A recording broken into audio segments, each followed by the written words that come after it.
Welcome back to Bits Be Trippin'. Now we got a great episode for you coming up here. How to 6 R9 280Xs. And I'm not talking just any R9 280X. I'm talking 6 Sapphire Toxics coupled with one of those H81 Pro BTC boards. This is going to be sick. This is your host Carter. Let's get into this. Now we've covered a couple Toxics in a few of these episodes that we've had here, but never 6 of them in the same board.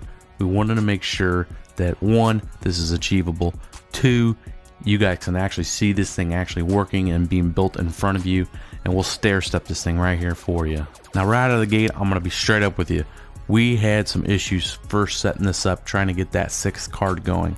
I'm going to walk you through this entire episode, each step that we went through to the point of finding the issue, squashing the issue, and then getting it done. Alright, for the pertinence, we use that Intel G3220 Haswell for processor, Crucial Ballistic Memory, H81 Pro BTC motherboard, Thermaltake 1200 watt PSUs, a pair of those, the gold pluses, and then a PNY 120 gig SSD. Now I've seen a few threads asking why we keep using this board versus any others.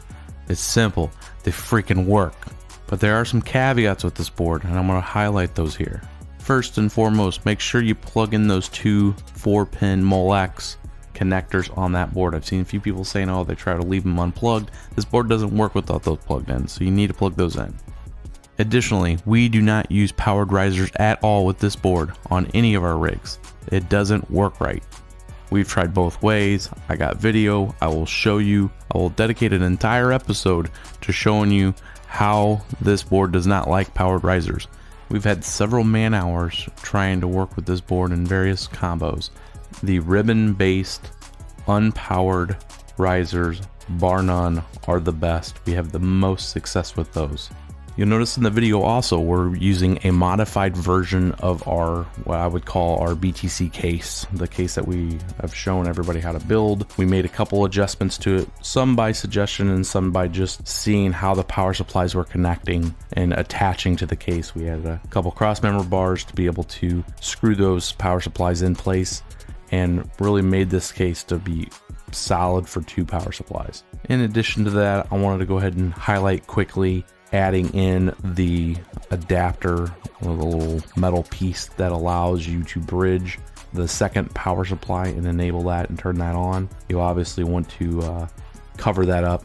We put a piece of thick Gorilla tape on it and then tighten there all the cables up and really kind of do that separation. Once you get these in there, obviously it becomes spaghetti, so it's good to get a handle on the cables when you're putting them in these cases. The last mod we went ahead and did on this case, we put a power switch on it. Wanted to put something versus having it to override the case using a screwdriver, so we went ahead and just put a power switch on it. So just making a few mentions there, because I know a few people will probably ask saying, hey, you didn't show us how to build that portion of it, or where'd you get those switches and stuff. We'll put some of the detail into the lower portion of the video here where you can get these switches and the added additions to the case to help you if you've made this case and you wanted to expand that. Now let's go ahead and get into the first step of what we're going to be doing here on this, what I would call a stair step of installing these cards and making sure everything's working and lessen the troubleshooting if you run into an issue. So the first card always is the 16X slot. Just trust me on it, that's where you want to put it first. Put the 16X riser. We're using again a ribbon based riser. It does come with a powered connector. We don't use the powered connector, we just leave it unplugged. Plug in the ribbon, plug in the card, boot it up. Now we're using 8.1 for this demo, mainly because we've had a lot of good success with it with multi GPU, especially plus 4 to 5 to 6 card. Now what we're trying to achieve here is to ensure, one, that the first card boots up, no problems, it's hashing fine, lock in a setting, one that we've used on the other Toxics, and see if it can maintain that 800, 810 hash, which it does successfully on this run. Another reason for this stair step is I want to highlight something very specific for everybody out here. This rig has 2 power supplies. Right now we're using the first primary power supply that's plugged into the motherboard, that's powering the CPU, the memory, in that first card. That 400 that you see here on that is coming from the AC, coming from the wall. It's at 400 watts. What you'll see is the next 3 cards that we're going to add are actually going to be on the second PSU, which is not going to be drawing from the first, but what you're going to see is you're going to see the power stair step by up to 50 watts per card on that first PSU. Even though the second one is plugged in and powering those cards, you can see the draw from the board and see that additional overhead that I see a lot of people not calculating when they're saying, oh, you only need these 2 power supplies and that's plenty of power. What they're not looking at is how much additional power is being pulled on that first power supply on all 6 of those cards. You'll see what I mean as we get into this a little further. So now that we got this other card plugged in, we got it on the second power supply. So this is that power supply that we did the little override on. We got powered. It's going to be powering those rails for those 3 graphics cards. Yet the first power supply is still getting a draw from the board on that non-powered riser. As you can see, the power that we're talking here is anywhere from that 35 to 40 to even 50 watts of power. Now that's per card. Now we take a quick shot to see how the second card's hashing, locked in just like the first one is, a little over 800. So this is just 2 cards. These toxics are sick. 2 cards, 1.6 mega hash. Let it run for a few minutes, still pulling out around 460 and holding that 1.6 mega hash. Now we go ahead and add that third card. Again, hashing really well, holding the same amount, 800, and we see it climbing strong all the way up to 500 watts now from the wall. Still looking just at that first PSU. We continue on, add that 4th card, same routine, make sure that it hashes, no problem at all. Keeping up with everything else, we're a little over 3 mega hash now, and again, another stair step of around 50 watts of power on that first PSU. That first PSU still only has 1 card on it, and it's pulling over 550 watts now, powering all those other cards along with it. Now we add the 5th card, and here, as we notice, and you see me zoom in a little bit here, this card was a little finicky.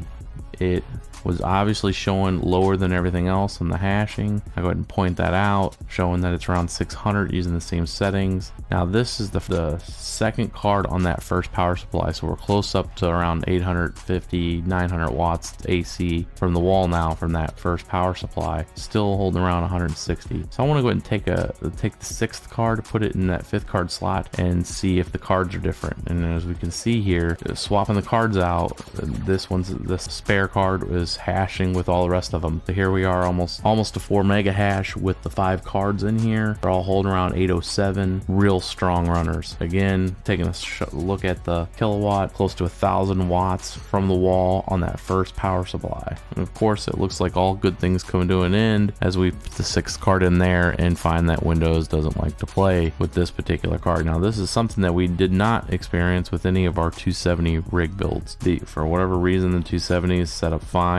We did have an exclamation point on the Gigabyte series that we did, but not to the extent of this, the issue that we had with these R9 280Xs. Several other folks out there, it looks like they've had the same kind of issue. We were able to track down a really nice thread produced on litecointalk.org. Follow the steps on this. I'll put the link in the description below. We walked through these steps. It took about 20 minutes to go through them. Worked like a champ. And as you can see here, we got that 6th card going, no problem. 25 minutes, 20 minutes, somewhere around there, and just follow the instructions explicitly and you'll have no problem. Now we let this hash with a few setting adjustments here, pulling it down to try to ensure that that 1 card that we had that was having the issues when it was trying to run the 800 plus kilohash configuration, we went and brought it down to that 750 kilohash configuration, which actually brings down the power usage significantly, where we're not pulling 1200 plus on the power supply. We actually end up pulling around 900, but we'll run it a few more times here for you, showing you the card running full out.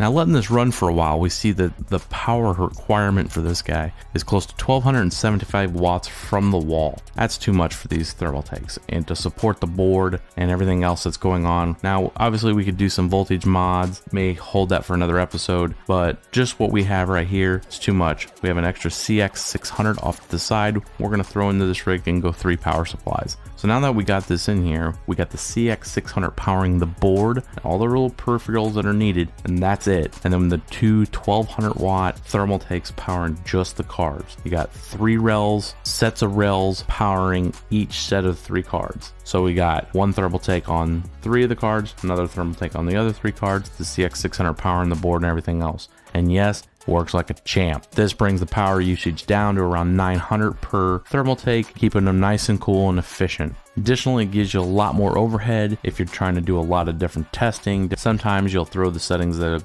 make you use way too much power, but at least you won't clip out and shut the machine down. You have the overhead now that's needed and required for that testing and any kind of voltage adjustments that you want to try, or if you want to try to really stretch your arms with these cards and see what you can actually get out of them, get into that 830, 840 range on these toxics. You're going to use a lot of power, but it's kind of like having a nice Supra. You don't use it all the time, but when you know that you got the power and you want to show off to your friends and show that these things can do 830 hash, then you can kick it up and you're not shutting the whole machine down because you're out of power. Now in closing, this was a great rig to build. It was a good experience to get these, go through the issues that come along with higher end cards with one rig, one box. You run into power requirement issues. We had to split this across 2 20 amp connections. This rig in total was close to 2000 watts of power. A standard 110 outlet, that's just too much for it. You're gonna pop your circuit. You got to split these across 2 circuits, you know, keep safety first on that. It's a different kind of animal here with 6 cards, 1 rig, but wanted to show that it can be done, that it is possible, and